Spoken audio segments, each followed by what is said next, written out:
Queridos irmãos, nós ouvimos na primeira leitura o livro do Deuteronômio, e ali Moisés exorta o povo de Israel a jamais se esquecer que foi o Senhor quem o libertou da escravidão no Egito. Foi o Senhor que durante 40 anos, naquela travessia do deserto, o conduziu à terra prometida. Então diz Moisés: o Senhor te alimentou com o maná que nem você, nem os pais de vocês conheciam.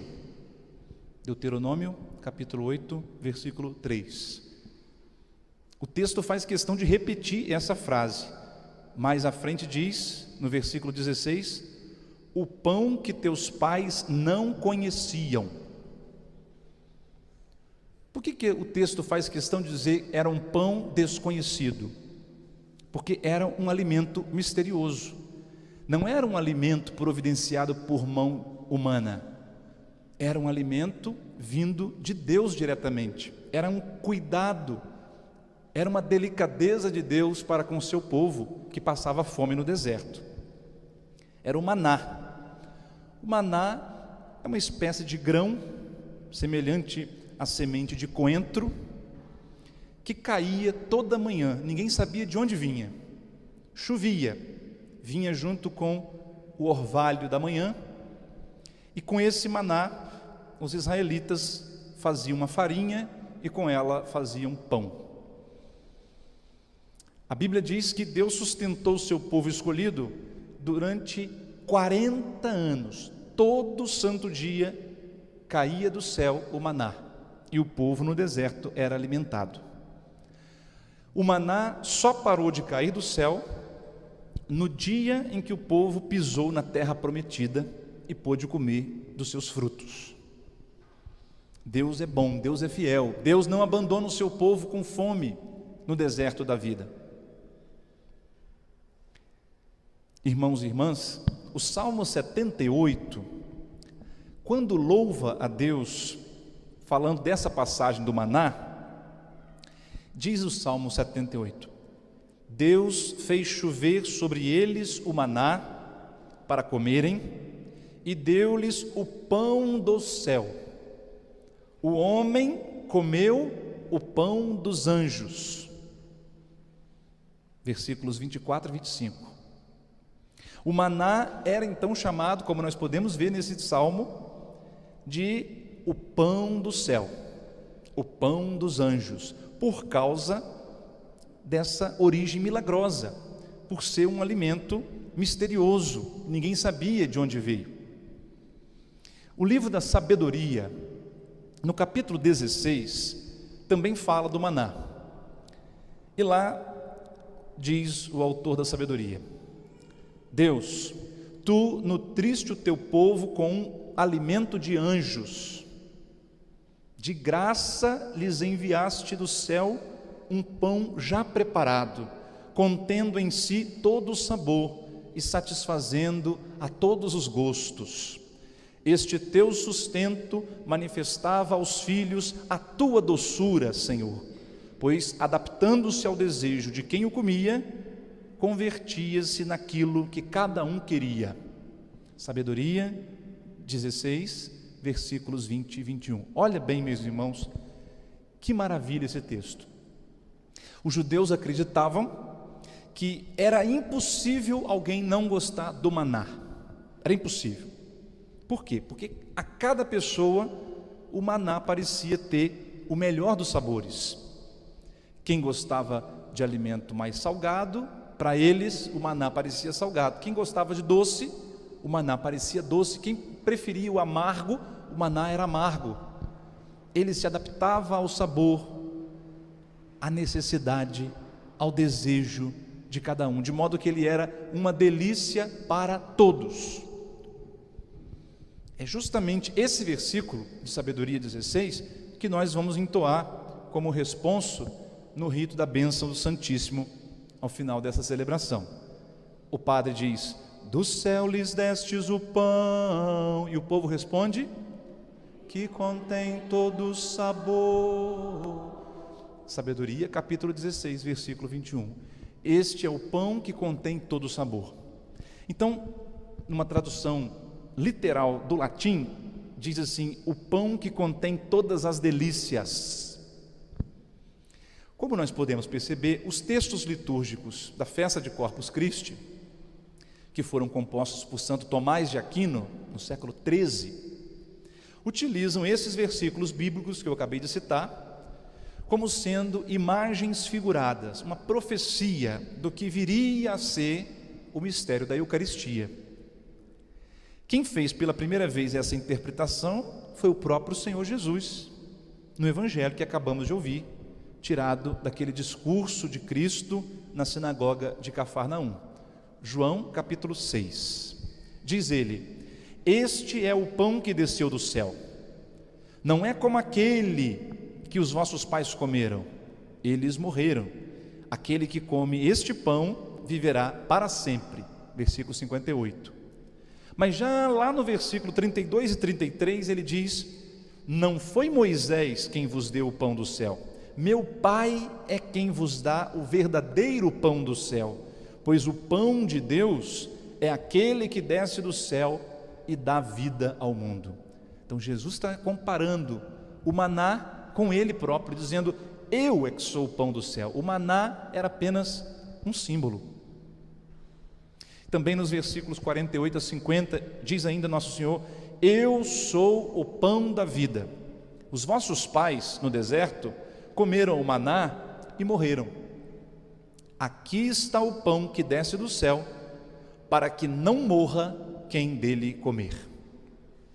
Assim, meus irmãos, a presença real de Cristo no sacramento da Eucaristia é verdadeiramente o pão da vida, é o pão do céu, como nós cantamos na sequência: o pão que os anjos comem, transformado em pão de homem. Que grande mistério de misericórdia! Um pão que é o manjar digno de anjos, Deus por misericórdia concede aos homens, a nós pobres pecadores. Por isso é preciso sempre procurar conformar a nossa vida à santidade, à dignidade deste sacramento da Eucaristia. Sempre devemos buscar a conversão da nossa vida quando a nossa vida se desviar no meio do caminho, porque a Eucaristia é o pão dos anjos, o pão digno dos anjos. É claro que nós, seres humanos, como nós rezamos na Salve Rainha, os degredados filhos de Eva, neste desterro, neste vale de lágrimas, nós nunca seremos merecedores de comungar. Reconhecemos isso cada vez que nos preparamos para receber o Santíssimo Sacramento, quando nós rezamos: Senhor, eu não sou digno de que entreis em minha morada, etc, etc. Comungar, irmãos, é sempre obra da misericórdia e não dos nossos merecimentos.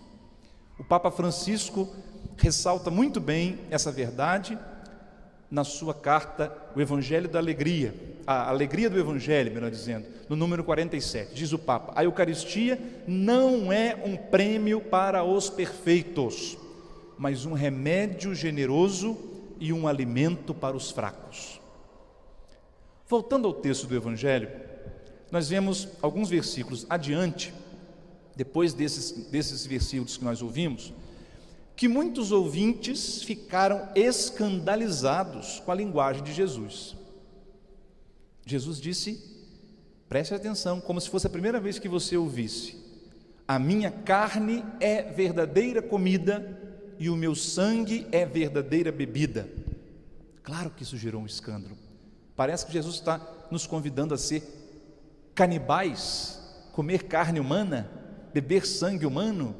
Isso escandalizou aqueles que estavam ouvindo. O evangelista nos lembra, inclusive, que por causa disso, muitos até deixaram de andar com Jesus. E é curioso que Jesus, ao invés então de amenizar o discurso, dizendo: não, gente, calma aí, é só um símbolo, é só uma metáfora, é só uma maneira de falar, não precisa levar ao pé da letra. Ao invés de dizer isso, Jesus fez o contrário. Ele aumentou ainda mais o tom. chegando a dizer no versículo 53, em verdade vos digo, se não comerdes a carne do Filho do Homem e não beberdes o seu sangue, não tereis a vida em vós.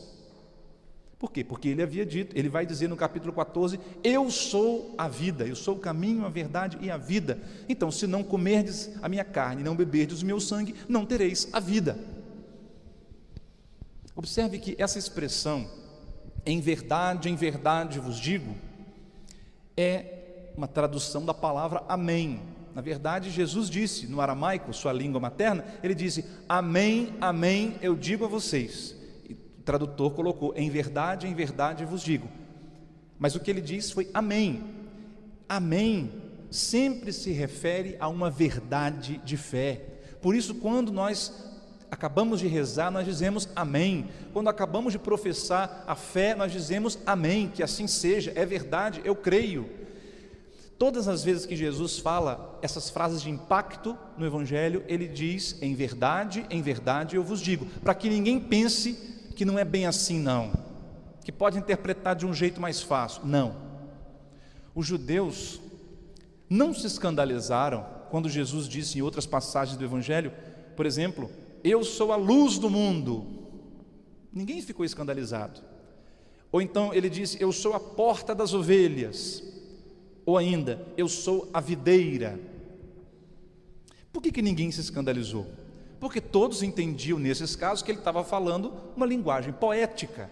É claro que ele não pode ser uma porta, ele é um ser vivo, a porta é de madeira. É claro que ele não é um vegetal como a videira. Todo mundo nesses casos entendia que Jesus está fazendo uma comparação, uma linguagem poética. Mas aqui não. Quando ele disse, eu sou o pão da vida, foi mais difícil de aceitar. Por quê? Porque quanto mais ele explicava o que isso significava, mais claro ficava que ao falar da Eucaristia, ele não está usando uma linguagem meramente simbólica, poética, uma imagem figurada. Jesus foi direto ao ponto, versículo 51, o pão que eu darei é a minha carne, dada para a vida do mundo. Como é que pode haver dúvida ainda? Será que é verdade que a Eucaristia é a carne de Jesus? Bom, se não for verdade, rasgue a Bíblia e vai para casa, porque ele está sendo claro como o meio-dia. Não é um pão que simboliza a carne de Jesus, não é uma representação, uma encenação, não é uma força de expressão, é um mistério seríssimo da Eucaristia, presença real de Cristo no meio da igreja, que é o centro da nossa fé. Por tudo isso, irmãos, não é possível ficar indiferente diante do Santíssimo Sacramento da Eucaristia. Impossível. Ou nós o rejeitamos e abandonamos a igreja, ou então nós abraçamos com amor e passamos a adorar este sacramento, contemplá-lo, visitá-lo no sacrário, quando possível, recebê-lo cada domingo na Santa Missa ou na celebração da palavra. Não existe meio termo. Ou nós abandonamos de vez a Eucaristia, ou nós nos tornamos apaixonados por ela. Lembre-se do que Jesus diz no Apocalipse: quem dera que você fosse frio ou quente, mas já que você é morno, nem frio nem quente, eu vou vomitar você da minha boca. O Senhor não quer uma fé morna na Eucaristia. Ou é frio ou é quente.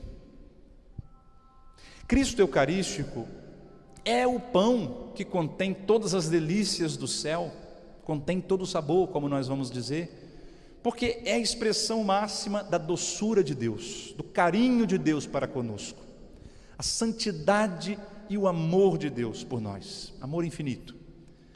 A cada missa, o Senhor renova, por meio dos seus sacerdotes, o único sacrifício na cruz. Na última ceia, quando Jesus estava instituindo esse sacramento, ele quis perpetuar, quer dizer, tornar eterno na igreja, permanente na igreja, aquela entrega que ele iria fazer na cruz dentro de algumas horas. Ele não queria que a sua entrega, o seu derramamento de sangue na cruz fosse algo isolado no tempo, um ponto apenas do tempo. Ele quis tornar isso algo contínuo na igreja. Ele faz isso por meio da Santa Missa. Porque cada vez que celebramos a missa, Jesus renova, ele torna atual aquele mistério da sua entrega na cruz.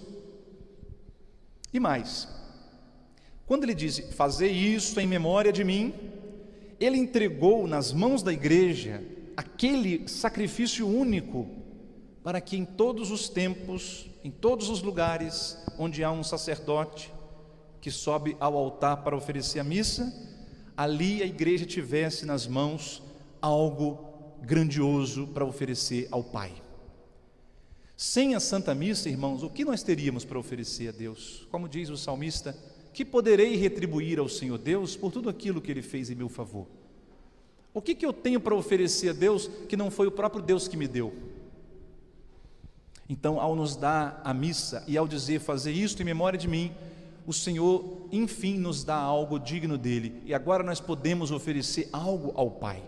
Cada vez que vamos à missa, é claro, nós recebemos mais do que damos, mas nós temos algo digno de Deus para oferecer a Ele. Nós temos o Filho Jesus, sacrifício que nós oferecemos a Deus a cada missa.